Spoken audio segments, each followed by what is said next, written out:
something like 5.5 minutes. Oh, Fignon's on the way down on his own. Can he regroup? Can he catch up? He swept past the motorcycle and he's caught them back.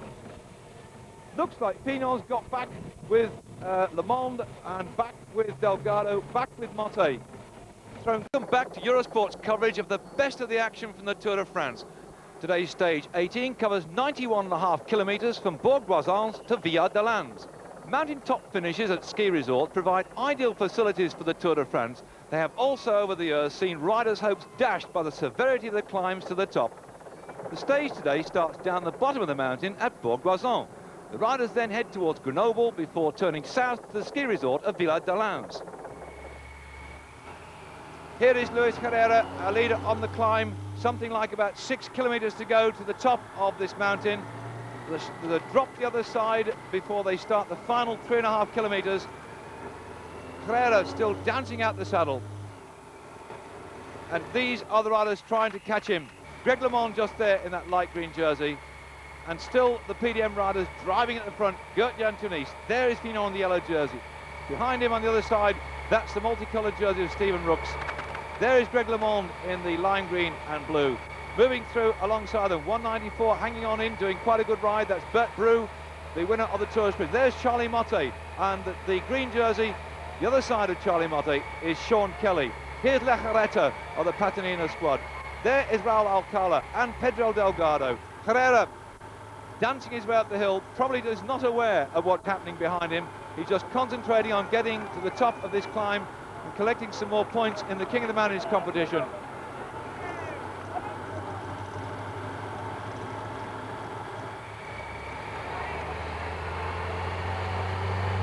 And we have just some 2, 4, 6 riders in this little group, and they're beginning to split on the climb. Rooks has gone towards the back, Delgado is there.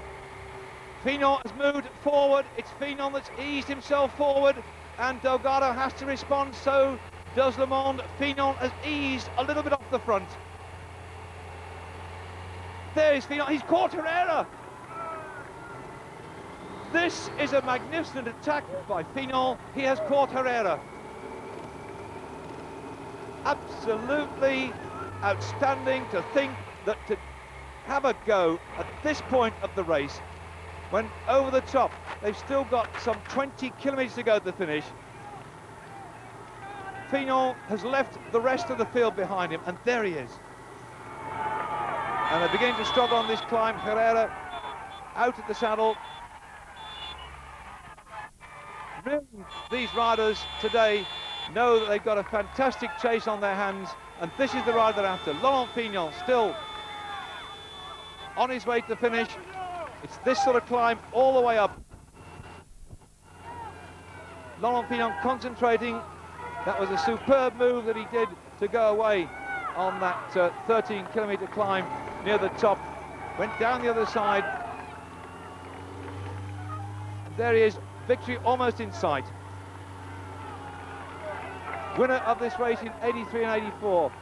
Winner of the Tour of Italy. We saw it on Eurosport, and many of us wondered if that had sapped his strength, because not many riders can come from one great tour to another. Delgado on the left, winner of the Tour of Spain, is attacking. Delgado's attacking. That is the 1 kilometre to go point, and Delgado's trying to get away as Fignon approaches the banner.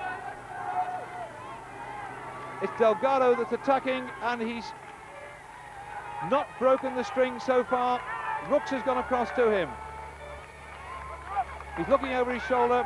You can see Rooks on his wheel. Where is Le Monde? Le Monde this morning, who started out 26 seconds behind Fignon, still in that chasing group, but he's dropped back about 4 or 5 places. Delgado is taking up the chase. Supreme climber Delgado, and Lejarreta, the Spanish rider, moving up as well. Rooks looks back, and I think that Le Monde is struggling. Delgado there underneath the 1 kilometre to go banner. Is he going to try and gain some seconds on Le Monde? Because Delgado at 1:55 this morning down on this rider, Laurent Fignon. Le Monde was at 26 seconds. Is Delgado going to try and get back some more of the time on Le Monde on this climb up here? Because there's no chance, I think, of them now catching Fignon, because there is the banner which shows he's getting toward the top of this climb. The gendarmes trying to keep the spectators back as Fignon still on his way up the climb. It's Rooks leading the chase. Delgado, who had a flurry at the front, has now dropped back to about third place.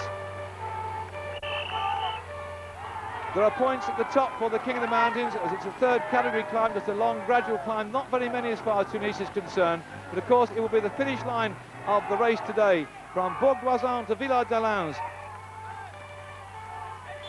91.5 kilometres, and the last 20 kilometres or so have had all the action packed into them, as these riders chasing after the leader, Laurent Fignon, the yellow jersey.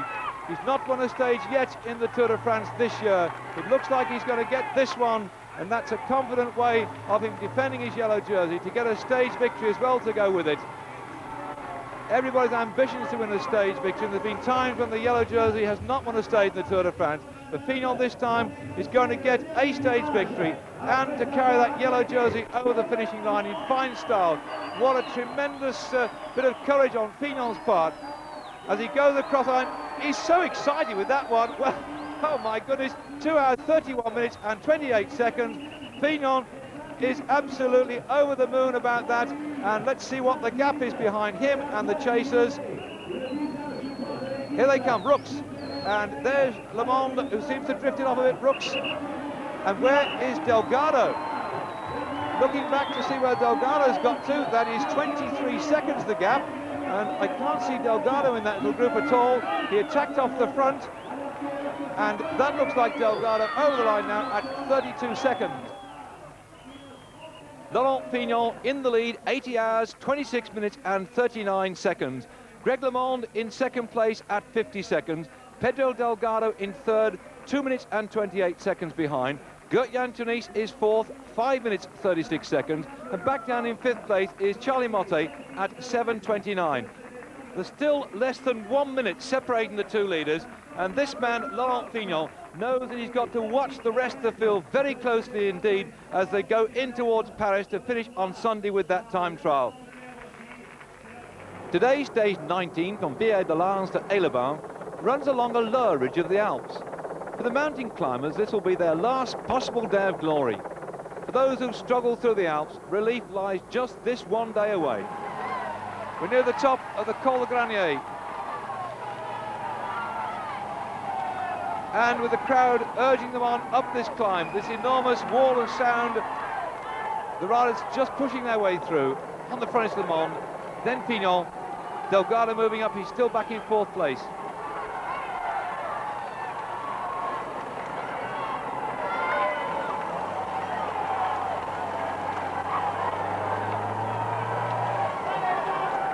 Up the climb they go with Delgado trying to lead over the top of this final climb of the Tour.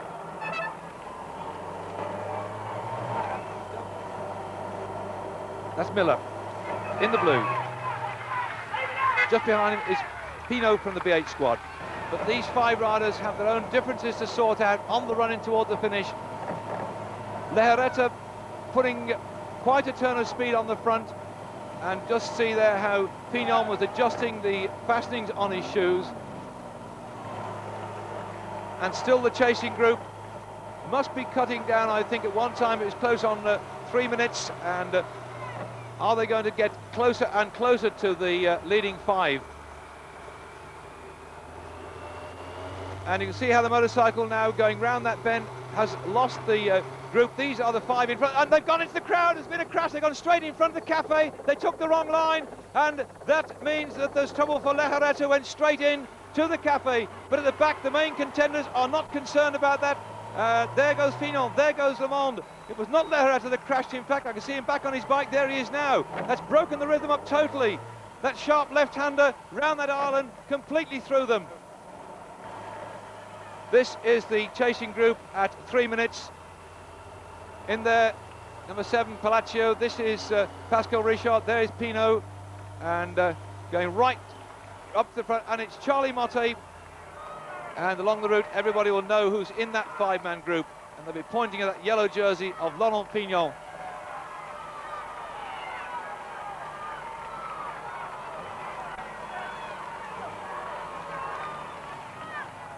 There is a sign that the vehicle's off course now, which means we're in toward the finishing straight, and Le Mans is going for it, and Fignon's responded. As they come up now, 200 metres to go, it's Le Mans out of the saddle, Fignon on his wheel, and behind him Delgado is third. Le Mans looks like he's going to try and get his second stage success in this tour as Le Mans goes for it, and he's got it. Well, he's still 50 seconds behind, but he won that stage. Le Mans first into Aix-les-Bains, and behind will be the big chasing group. They're chasing after sixth place. Le Mans got it ahead of Fignon. Despite Le Mans' success, Laurent Fignon still has the yellow jersey. 83 hours, 44 minutes and 32 seconds is his time after stage 19. Greg LeMond in second place is at 50 seconds. Then Pedro Delgado in third place at 2 minutes 28 seconds. Gert Jan Tunis is fourth at 5 minutes 36. And Marino Lejaretta's moved into fifth place at 8 minutes 35 seconds.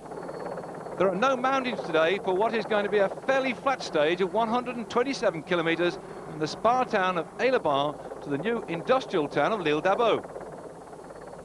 The riders on this stage of the race, the final road stage before the time trial tomorrow, have decided for the first time that they'll entertain the crowd not with their legs but with their arms. Look at them coming through now, but there's still some activity, I think, as they get toward the finish today, which could break this field. They really are, these riders, entertainers, and throughout the whole of this race so far, it's been their legs which have made us admire their performances. We've watched them up in the mountains, we've watched them racing for the finishing line, and right today, they settle their differences for just this moment, but they will erupt as ever when they come in toward the finishing straight. And as they come up with 300 metres to go, looking back is Jelly Neidham, trying to go for the line. Kelly's on the inside, fighting his way through, but he can't make up the ground. Still Neidham leading up the challenge. He's got this one stitched. Neidham, Willett, Vasco and Gap looks like he's coming home a driver. Look at this challenge on the line. That's Fidanza, and Kelly was between the two of them. Certainly Fidanza got that one. I think Kelly might have been second or third. And up onto the victory rostrum goes Fidanza. He was absolutely delighted with that. He could not believe it though when he went down the finishing straight, but now he can. The crowd are applauding a fine performance, and there's no change in the race for the yellow jersey. Laurent Fignon is still in the lead, 87 hours 10 minutes and 48 seconds. Greg LeMond in second place, just 50 seconds behind him. And there's Laurent Fignon wearing that yellow jersey, but will LeMond snatch it from him on the final stage?